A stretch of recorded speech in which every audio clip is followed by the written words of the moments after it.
right, good afternoon and welcome. Thank you for joining us today for a conversation on low carbon electrification in powering BC Hydro to lead. Streaming to you from the traditional and unceded territories of the Hunkaminam language group, I am Jonathan Ho, Chair of the BC Sustainable Energy Association. For those of you not familiar with the BCSEA, we're a volunteer registered charity providing education and community building opportunities in support of sustainable energy policy and innovation in British Columbia. We have 4 local chapters throughout the province, play an active role at the BC Utilities Commission, and we run the Cool It Climate Challenge youth programs for grades 4 to 12, available both en français and English. Today's webinar will take approximately 1 hour with an opportunity for you to ask questions via the YouTube chat box on the right-hand side of your screen.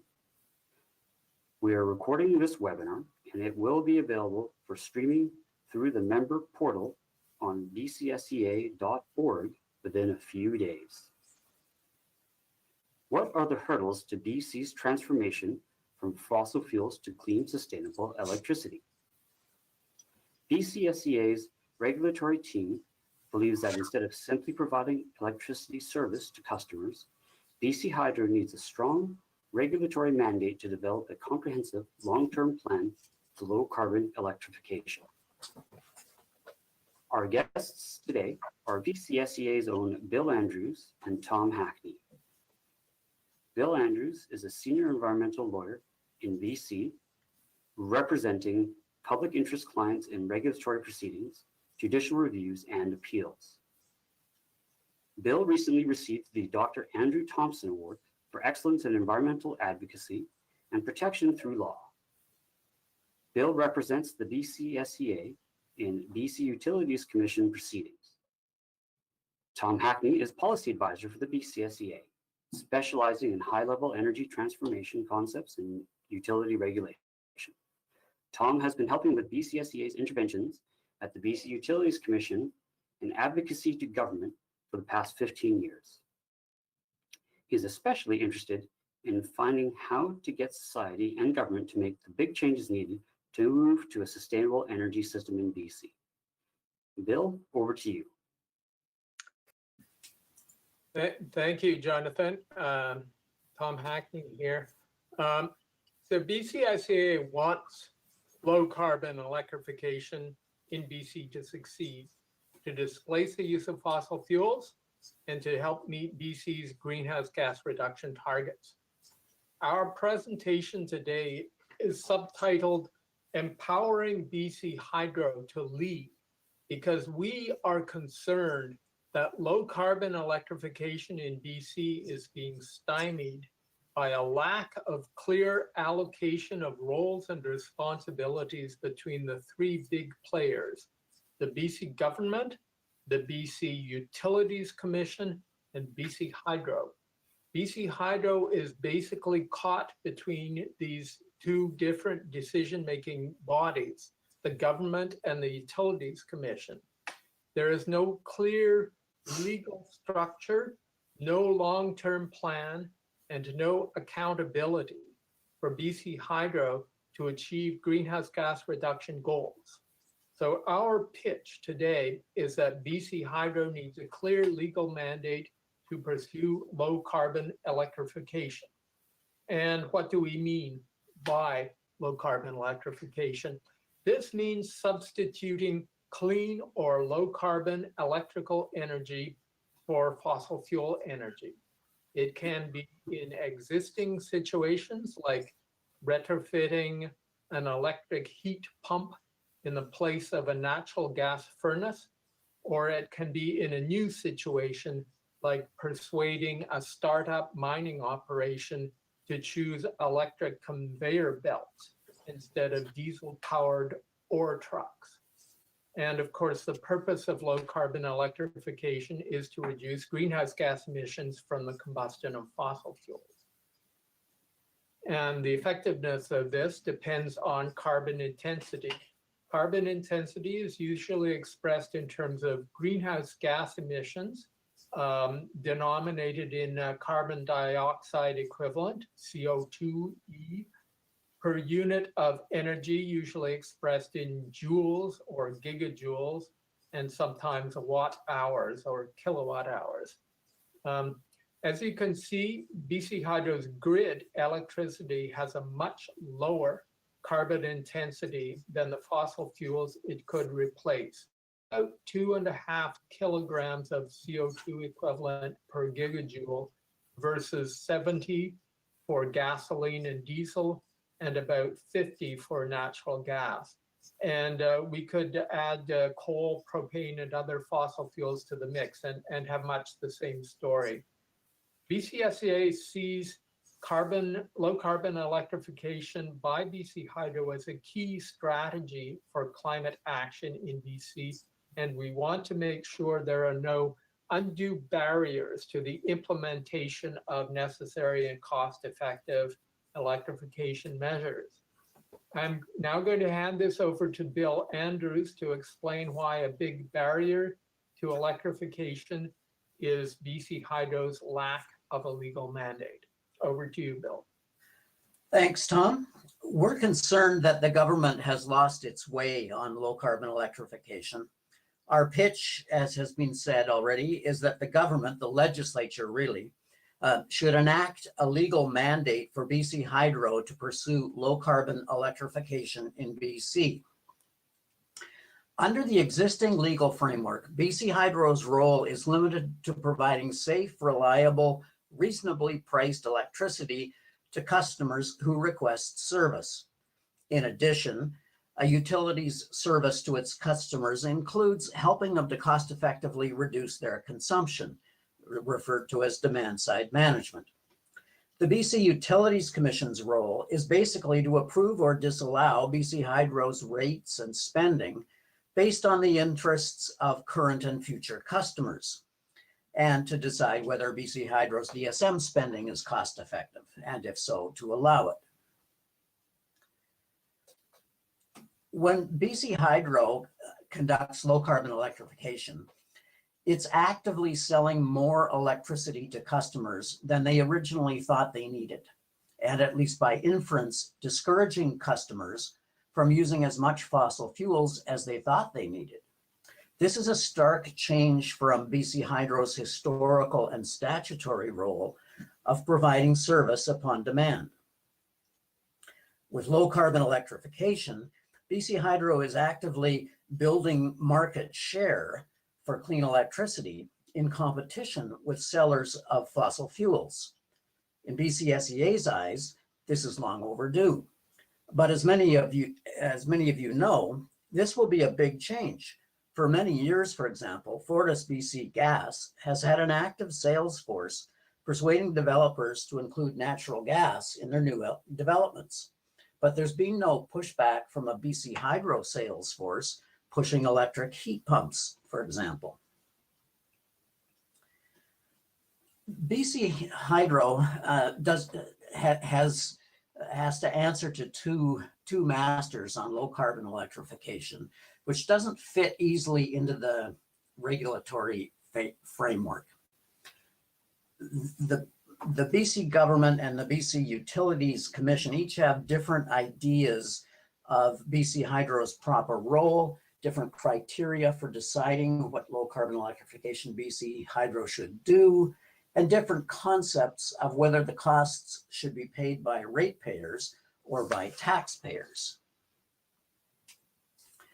The Utilities Commission is quite clear that BC Hydro's legally defined role is to provide electricity service to customers. For example, last summer, the Commission issued a report regarding BC Hydro's spending on public fast charging stations for electric vehicles. The Commission emphasized protection of general BC Hydro ratepayers from financial risk. And it said it isn't the role of BC Hydro to, quote, crowd out, unquote, potential but not yet existing providers of EV charging service to the public.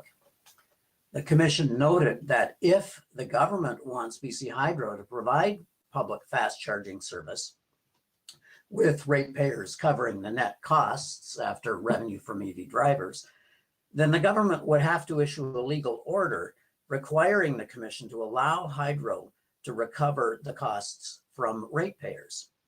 Incidentally, we're still expecting the government to issue that order, and we're anxiously awaiting it. If there was any doubt that the current regulatory framework does not happily accommodate low carbon electrification by BC Hydro, one only has to consider the BC government's long track record of exempting numerous projects and programs from BCUC review, where the government wants BC Hydro to pursue the activity, but doubts the BCUC would approve it. Two high-profile examples are BC Hydro's long-term purchase agreements with IPPs and Site C. Currently, a low-carbon electrification example is the exemption of the Peace Region Electricity Supply Project, PRES, which is a new transmission line to bring electricity from the BC grid up into natural gas production areas where the electricity would be used to displace the use of natural gas. We're not saying the PRES project is good or bad, but PRES is a multi-million-dollar BC Hydro project aimed at low-carbon electrification that will be paid for by BC Hydro ratepayers, and yet the Utilities Commission has no authority to decide if it is cost-effective. Now, this is important. The Commission has no authority to decide if the PRES project is cost-effective, either as a capital expenditure to provide service to customers in the traditional regulatory analysis, or if the PRES project is cost-effective as a means of reducing GHG emissions through low-carbon electrification. But is the PRES project cost-effective as a low-carbon electrification project? Are there alternatives to PRES that would be more cost-effective, that would achieve more GHG reductions at the same or lower cost to BC Hydro's ratepayers? Whatever process the government went through to assess the PRES project is not available for public scrutiny. This is where the BCUC could, and we say should, provide a valuable role. The Utilities Commission is an independent expert tribunal with full public hearing procedures that can review projects like PRES and other low-carbon electrification measures to determine if they're the most cost-effective ways to reduce GHG emissions by electrification. The government, in contrast, lacks a mechanism to test evidence in a thorough and transparent manner. But for the BCUC to play this role, the government must give Hydro a legal mandate to reduce BC GHG emissions through electrification, and it must give the Commission a legal framework to assess BC Hydro's GHG reduction spending. Now, I've been talking about approvals of specific spending decisions, but long-term planning is also crucial. Hydro is required by statute to do a long-term plan for how it will meet its legal mandate to provide electricity to customers, including how it will reduce load through demand-side management. This is called the Integrated Resource Plan. The next one is due to be filed in February 2021, which is coming up very, very soon. There is no existing low-carbon electrification plan, whether by BC Hydro or by the government. We strongly want BC Hydro to include a long-term plan for low-carbon electrification in the Integrated Resource Plan. But there is a problem. There's no legal requirement for the Integrated Resource Plan to address low-carbon electrification because, as we said, low-carbon electrification is not recognized as one of BC Hydro's statutory purposes. Furthermore, if BC Hydro doesn't have a statutory purpose to reduce GHG emissions through electrification, the BCUC would review BC Hydro's long-term plans for low-carbon electrification in terms of the impact on BC Hydro customers and not in terms of how well the plan would reduce GHG emissions. BCSEA strongly believes that BC Hydro should have a long-term plan for low-carbon electrification activities to achieve quantitative GHG reductions in BC. This requires a new legal mandate. At this point in the presentation, we come to phase 2 of the government's comprehensive review of BC Hydro. Phase 2 is supposed to address BC Hydro's role in providing low-carbon electrification in BC. But we think the interim report has failed. In particular, it fails to address the mandate and governance for low-carbon electrification in BC. The phase 2 review of BC Hydro starts with BC's GHG reduction targets. These are set out in what's now called the BC Climate Change Accountability Act. These targets are one of the main pillars within the legal and policy framework that applies to climate action in BC. These targets are the drivers for the Clean BC plan and for BC Hydro's low carbon electrification activities, which we'll get to in a minute. This slide shows BC's recent levels of GHG emissions and the targets. Two things stand out. First, from 2007 to about 2017, when the data for this graph ends, BC's GHG emissions have been inching up and down from year to year, but trending slightly downward over the 10 years. Second, the graph shows that BC's legislated GHG reduction targets are very ambitious. The first target in 2030, 10 years from now, is 40% below the 2007 levels and about 33% lower than the actual GHG emissions were in 2017. The targets for 2040 and 2050 continue this dramatic downward trajectory. But our focus today is on the 2030 target. First things first. BC has a huge challenge ahead of it to reduce our GHG emissions by 1/3 in the next 10 years. This is where the Clean BC plan comes in.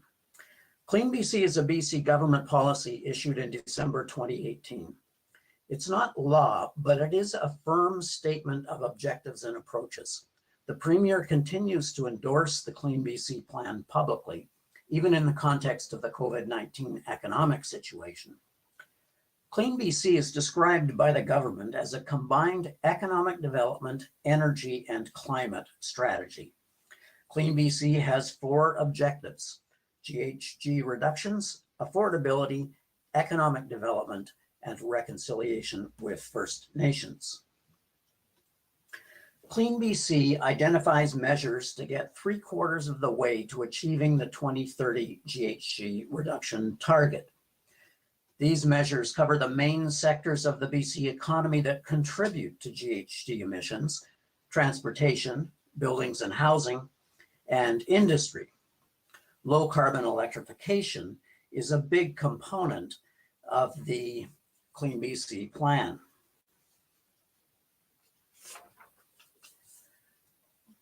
I said that the Clean BC plan came out in December 2018. 5 months earlier, the BC government began the comprehensive review of BC Hydro. This was led by senior civil servants along with BC Hydro executives. Phase 1 focused on reducing upward pressure on BC Hydro's rates. Major financial and regulatory decisions were made, including reducing and deferring billions of dollars of capital spending by BC Hydro. In addition, the government transferred $1.2 billion in debt from BC Hydro ratepayers to BC taxpayers.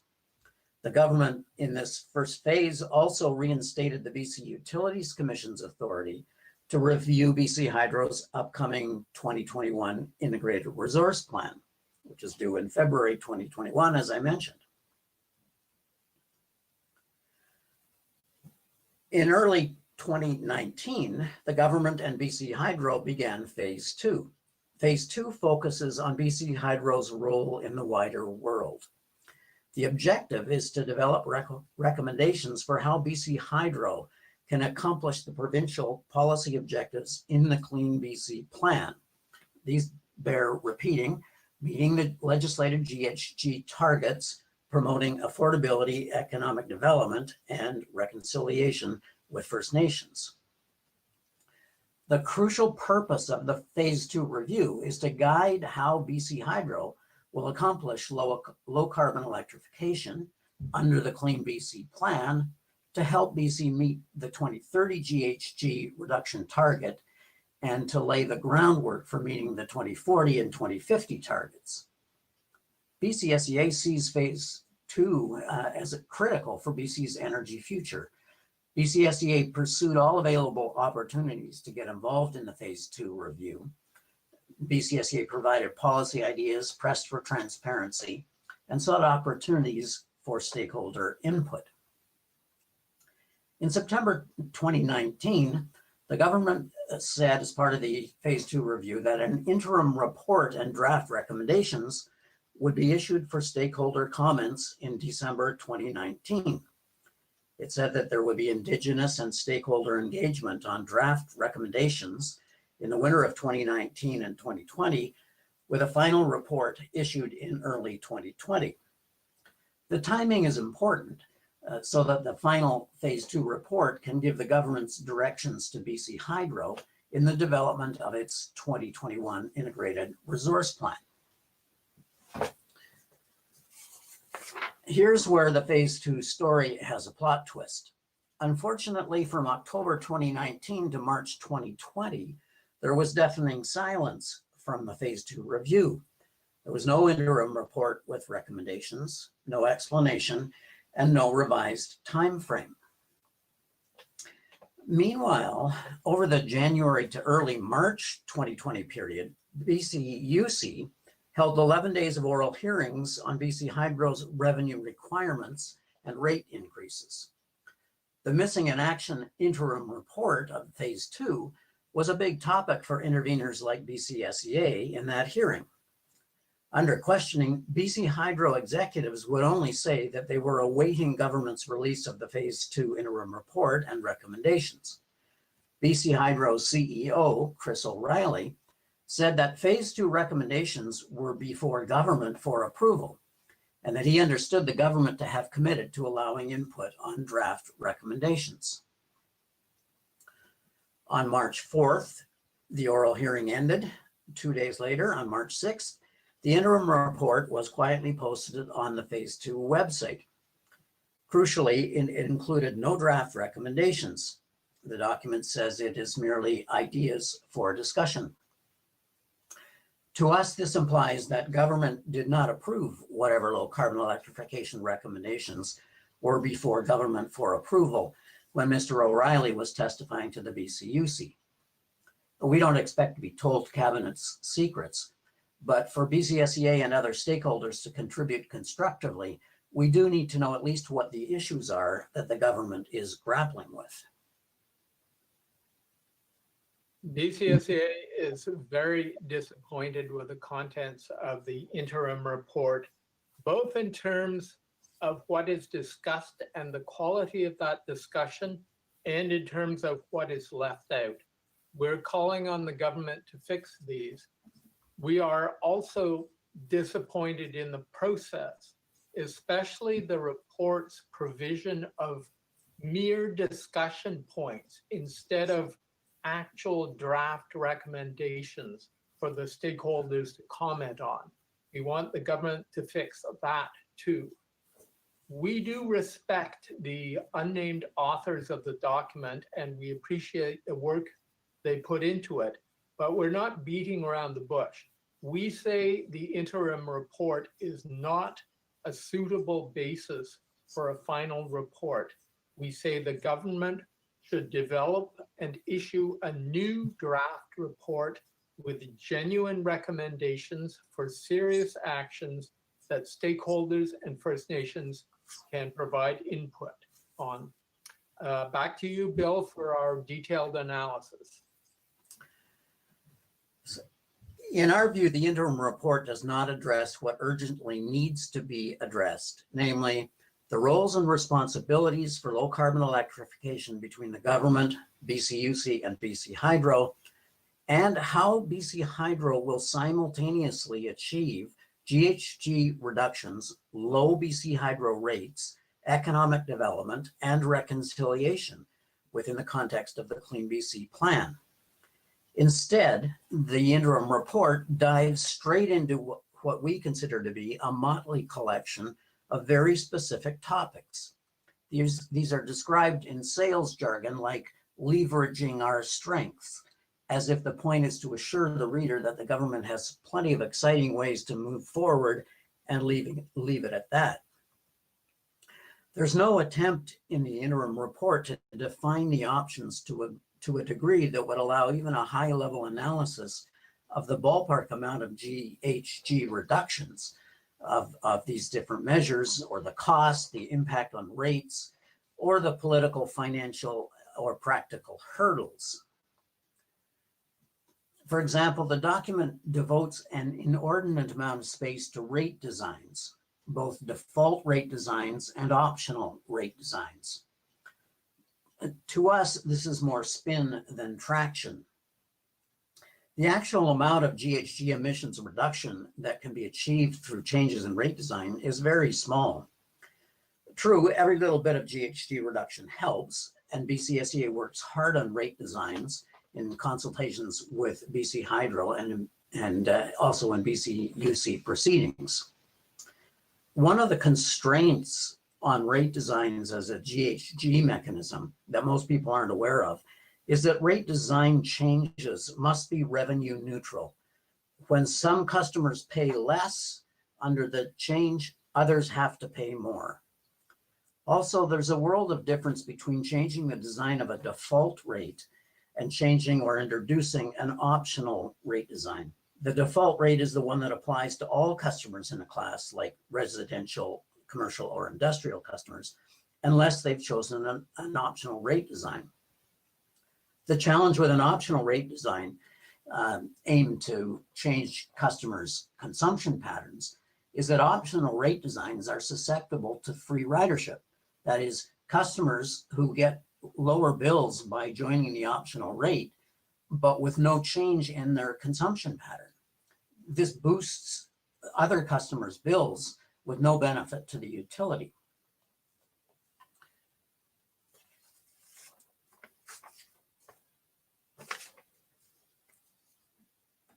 One of our concerns with the interim report is that it doesn't acknowledge that BC Hydro is already actively working on rate design options and bringing them to the Commission, such as the recently approved optional rates for power for charging fleets of electric vehicles. Our view is that the Phase 2 review should leave the complexities of rate design to BC Hydro and the Commission, which have far more expertise in rate designs than is displayed in the interim report. Returning to the default type of default rates and changes to them, the interim report talks up the idea of flattening BC Hydro's residential inclining block rate, the RIB rate, as if that would be an important achievement for reducing GHGs. Now, that has not been empirically established. And then further, the interim report passes the buck to BC Hydro, having raised the topic. It says that if BC Hydro was to change the RIB rate, then Hydro would make an application to the Commission. However, no one familiar with the BC Hydro, BC government, BCUC scene would imagine that BC Hydro would simply apply to the Commission to flatten the RIB rate without having the government's 100% backing. There are 1.8 million BC Hydro residential accounts. Flattening the RIB rate would reduce electricity bills only for the largest consumers of electricity, and it would increase the bills for everyone else. When FortisBC, the electric utility, applied to flatten its RIB rate, the estimate was 80% of customers would be worse off financially under a flat rate. Apply that to 1.8 million BC Hydro accounts, and you can see the political problem. Further, we know that the government is highly sensitive to raising BC Hydro's rates. Phase 1 of the comprehensive review confirms that. And affordability is one of the 4 objectives of the Clean BC plan. In addition, Hydro's rates are already expected to rise next year, and that was before COVID-19, which will push them up even more. Our point is that if the government is unwilling to support BC Hydro flattening the RIB rate, then it should openly say so. It's unhelpful for the Phase 2 review to invite people to debate the GHG merits of flattening Hydro's RIB rate if the government has no intention of allowing it to happen. To be clear, BCSEA's position on whether the RIB rate should be flattened is that there's not yet been adequate analysis of the pros and cons for efficiency and conservation, for low carbon electrification, and for the bill impacts.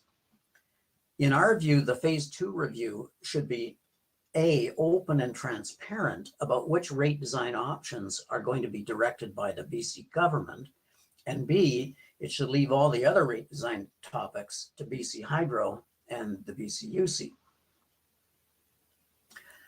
One of the ideas raised in the interim report is to allow BC Hydro to plan to import clean power in the future, instead of developing clean resources within BC, as is now required by statute. The interim report says imported clean power could be more affordable than BC clean power. With respect, this idea makes no strategic sense to us. First, it is not at all self-evident that it would really be less expensive for BC Hydro to acquire clean generation in Alberta or a US state rather than in BC, given line losses, wheeling charges, transmission constraints, and the risk of the US government curtailing transmission to BC. Second, BC Hydro has surplus energy and capacity for some 10 to 15 years, shorter with successful electrification, longer with COVID-19. During this time, BC Hydro does not have a planning need for new clean generation, whether such generation is located inside or outside of BC. It's unclear to us why the Phase 2 review is even talking about the location of new clean generation for BC Hydro. Third, when, due to successful low carbon electrification, BC Hydro does need new resources to meet forecasted load, the obvious resources to consider first would be conservation and efficiency, distributed clean generation, and utility scale clean generation, all of these being within BC. Fourth, importing clean power instead of generating it in BC would not reduce GHG emissions either in BC or in the exporting jurisdiction. It's the displacement of fossil fuel usage that actually reduces GHG emissions, not generating clean electricity as such. Fifth, when the time comes in some future year for BC Hydro to invest in new clean generation, importing it instead of building it within BC would be a wasted opportunity for economic development in BC.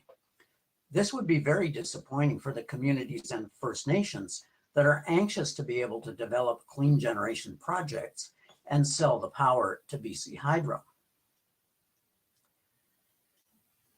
One of the proposals in the interim report that sounds too good to be true, and on inspection is too good to be true, is to boost BC Hydro's clean energy objective from 93% to 100%. The Clean Energy Act has an official BC energy objective to generate at least 93% of the electricity in BC from clean or renewable resources. Many people aren't aware of it, but BC Hydro does get about 2 to 3% of its generation from natural gas. This is for peaking and backup to supplement clean renewable power where necessary. And the locations are in Fort Nelson Prince Rupert, and Campbell River. Now, to be clear, BCSEA has always opposed natural gas electrical generation in BC, both existing and proposed.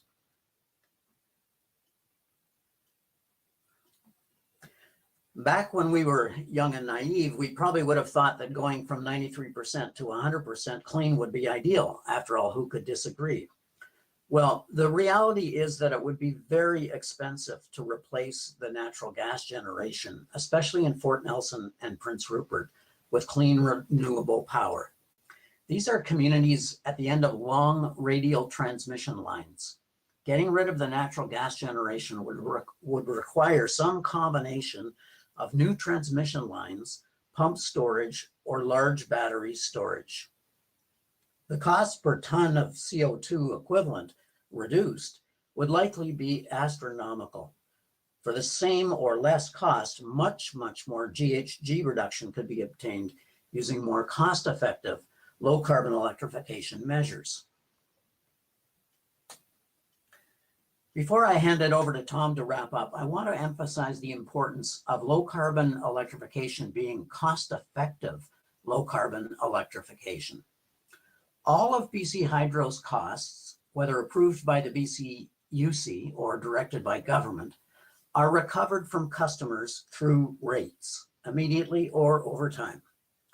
Much, but not all, of BC Hydro's low-carbon electrification spending puts upward pressure on rates. Higher BC Hydro rates makes it harder for clean electricity to compete with fossil fuels on price, even with the carbon tax on fossil fuels. The most cost-effective low-carbon electrification on a dollars per ton of CO2 equivalent basis reduces the most amount of GHG with the least upward pressure on rates. So cost-effective low-carbon electrification delivers twice the climate action bang for the buck. It achieves more GHG reduction, and it helps electricity prices compete with fossil fuel prices. Over to you, Tom. Thank you, Bill. To wrap up then, in BCSEA's view, the phase 2 review process has gone off the rails and needs to be fixed before there can be a useful and appropriate final phase 2 report. In terms of process, the government should honor its earlier commitment to give stakeholders and First Nations the opportunity to comment on actual draft recommendations before the recommendations are finalized. In terms of content, the phase 2 review should recommend enacting a legal mandate for BC Hydro to pursue low carbon electrification in BC. The review should clearly delineate the roles and the responsibilities for low carbon electrification among the BC government, BC Hydro, and the BC Utilities Commission. It should recommend that BC Hydro develop a comprehensive plan for how its low carbon electrification will achieve quantitative milestones in reducing BC's greenhouse gas emissions, and it should recommend that BC Hydro take the leading responsibility for achieving low carbon electrification. We've provided links here in the webinar materials to key documents, such as the interim report itself, BCSEA's comments on the interim report, and the government's phase 2 review web page. We appreciate your interest in low carbon electrification and BCSEA's views on it. And I see there are questions coming in on the chat line. I'll turn this back over to Jonathan, who I understand will put questions that the audience have to Bill and me. Thank you.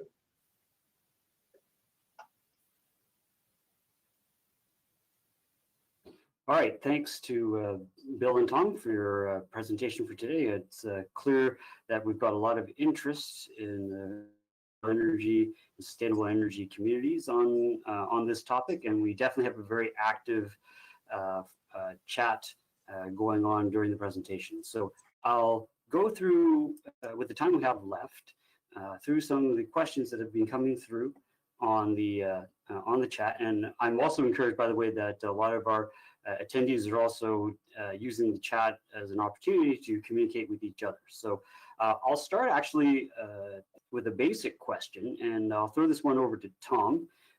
What is clean? How would we define it? Thank you, Jonathan. Well, in our context, clean electricity means not greenhouse gas emissions and not undue environmental impact. I should point out the government itself has its own formal definition of what constitutes clean, which includes natural gas as a possible fuel. However, in our context, as I say, greenhouse gas emissions is the biggest issue we're interested in here. All right. Moving on, there's a question that came through about whether or not BC Hydro is a net importer of electricity. What's the status of that bill? Hydro is not a net importer of electricity on a multi-year basis. Right now, Hydro has approximately 4,000 gigawatt hours per year of surplus energy. That is more energy available to it than it needs to meet its load, and that was before COVID-19.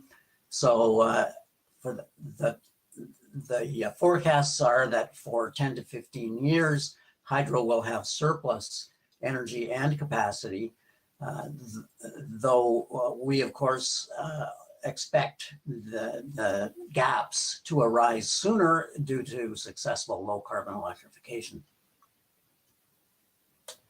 Okay, fair enough. I had a question come through as to regarding the graph that we had on our greenhouse gas emissions. Do we have a sense of what contribution heavy industry from, say, mining, oil and gas, or forestry has as a contributing factor towards those greenhouse gas emissions for the province? Tom, why don't you start with this one? Gosh, well, I'll give you a order of magnitude number. I don't have the inventory report in front of me, but I think industry is something like 40%. Okay, no, that's don't hold me to that one. we can certainly double check that information for sure. Okay. Bill, what is BCSEA's position on Site C? And the question was sort of in context as another example of a large BC Hydro project that was exempted from BCUC approval. Well, Site C does not directly affect our analysis of low carbon electrification by BC Hydro. As I mentioned, Hydro currently has surplus energy and capacity, and Site C will simply add to that surplus when it comes into service. The challenge for low carbon electrification by BC Hydro, once BC Hydro gets a clear mandate to move ahead with it, is identifying and implementing opportunities to replace fossil fuel use with electricity. The clean electricity to do that is available to Hydro. It's the reduction of fossil fuel usage that is going to reduce the GHG emissions in BC. Understood. All right. There's a question that's come through, and I guess I'll put this one to Bill about a movement from home heating that's basically done through lower cost methane and converting it to a higher cost electric heating purposes. So what would BC Hydro and the BC government have to do in order to look at what that step change in costs might be in going from a lower cost fuel source to a higher cost one? I think that the premise of the question is referring to fossil fuel natural gas being less expensive than than electricity and than clean electricity. There are a number of ways that fossil fuel natural gas, that when it's used for space heating or water heating, can be reduced. And one of them certainly is using biomethane instead of fossil fuel natural gas, or perhaps in time hydrogen. But in terms of heating, electric heat pumps are much more efficient than the old electric baseboard heaters. So the fact that fossil fuel natural gas on a GJ basis is much less expensive than clean electricity is weakened quite a bit where you're talking about an electric heat pump source. And a lot of that then turns into questions about whether there's a need to renovate because the natural gas furnace is already out of date, or if we're talking about new developments, what should be the source of fuel. And also, I should mention that just neighborhood energy heating systems using piped hot water, for example, or geothermal, are also ways of reducing the use of natural gas for space and water heating. And they may or may not involve electricity or large amounts of electricity, but they're equally important in terms of reducing GHG emissions. All right, thanks for that. Just going through some of the questions again, bear with me. They're starting to come in a little faster than before. Tom,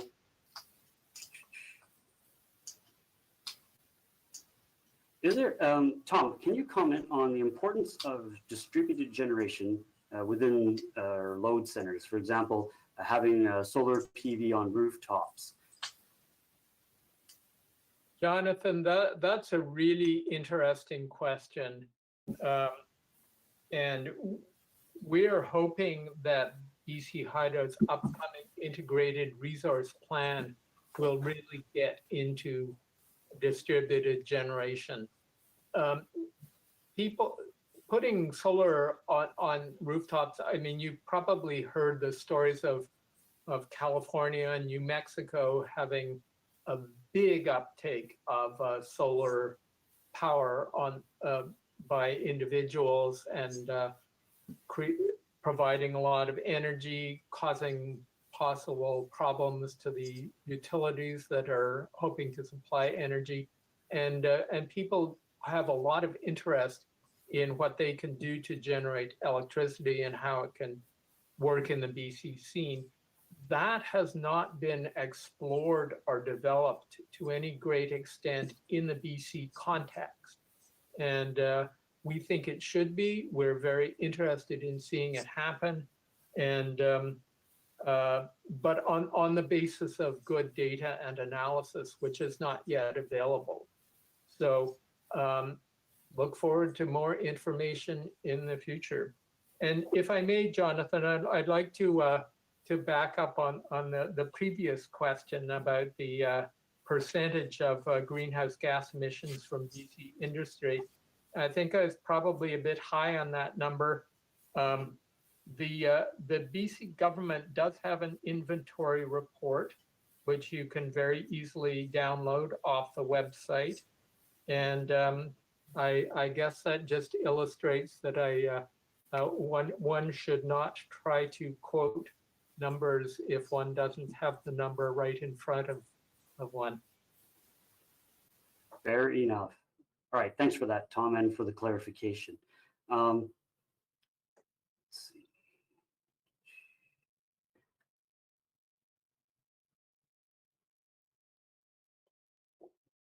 So a question has come through about how heat pumps are currently receiving Clean BC incentives, but uptick on those heat pumps has been slow.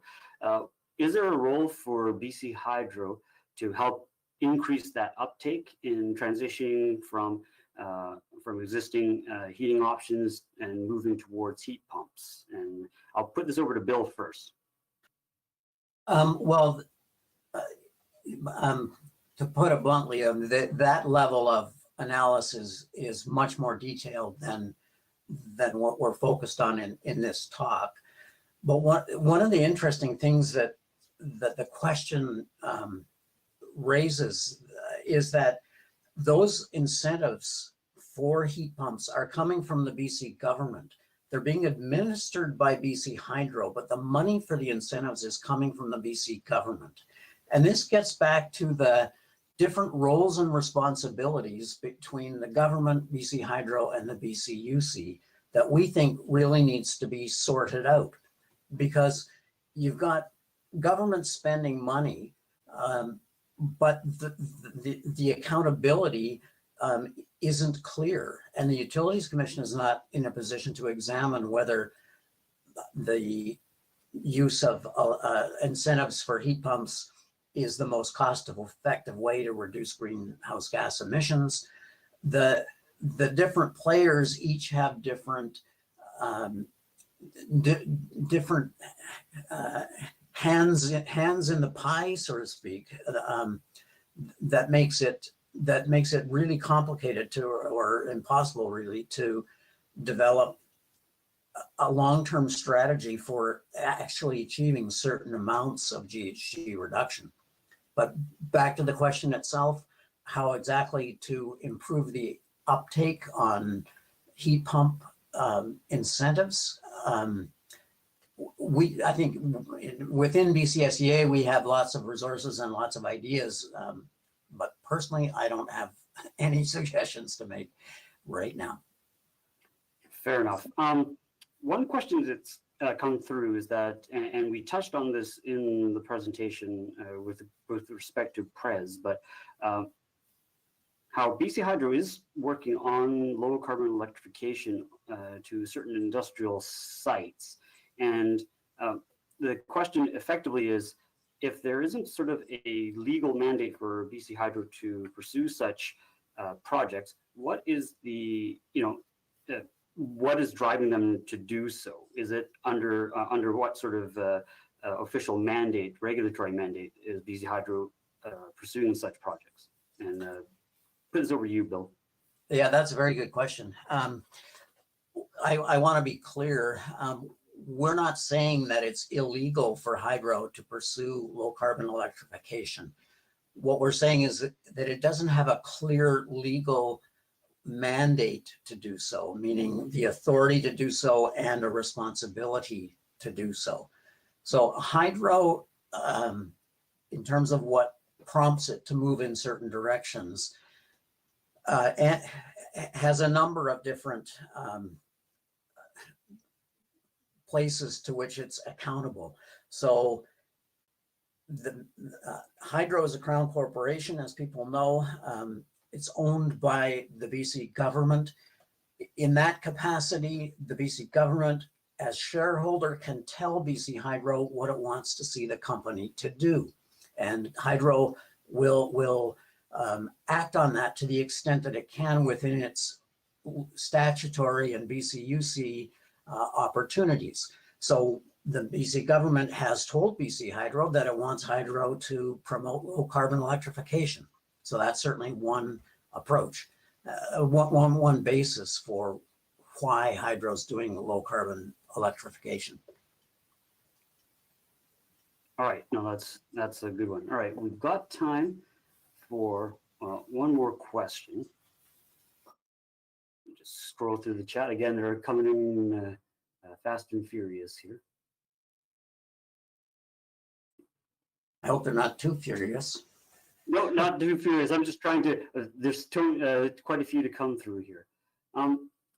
In sort of low carbon electrification, is there an allowance or accounting for the greenhouse gas emissions for construction projects to help bring such low carbon electricity sources online?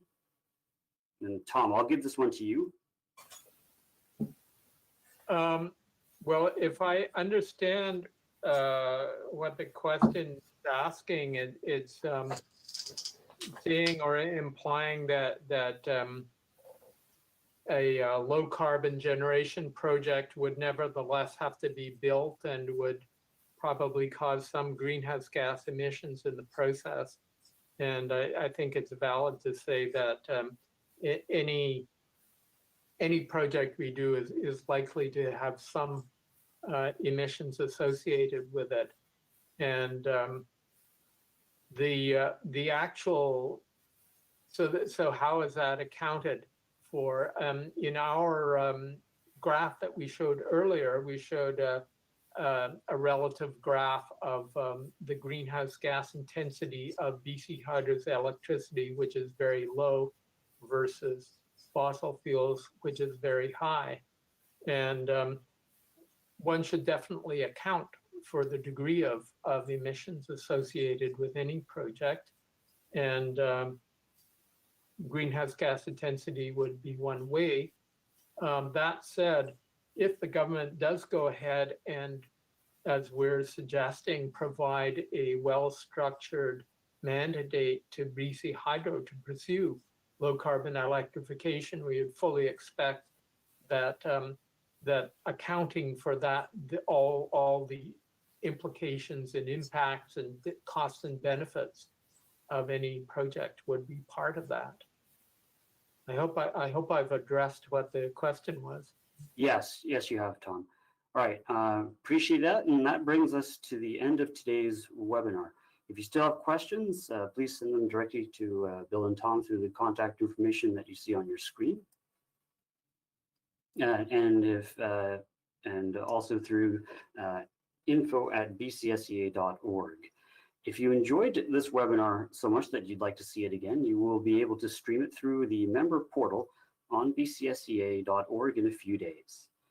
We are working on a number of upcoming webinars on sustainable energy topics, so please stay tuned for more details in the near future. As a reminder, BCSEA is a volunteer-led registered charity, so your memberships and donations make webinars, events, and online resources possible. So please become a member and donate if you can. With that, I'd like to thank our own Bill Andrews and Tom Hackney for your time, dedication, and very insightful conversation.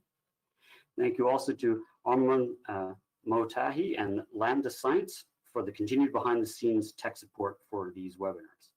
And then many thanks finally to everyone who is listening and sending in your questions. I hope today's webinar has identified a path forward towards low carbon electrification in British Columbia. We look forward to seeing you soon. Goodbye.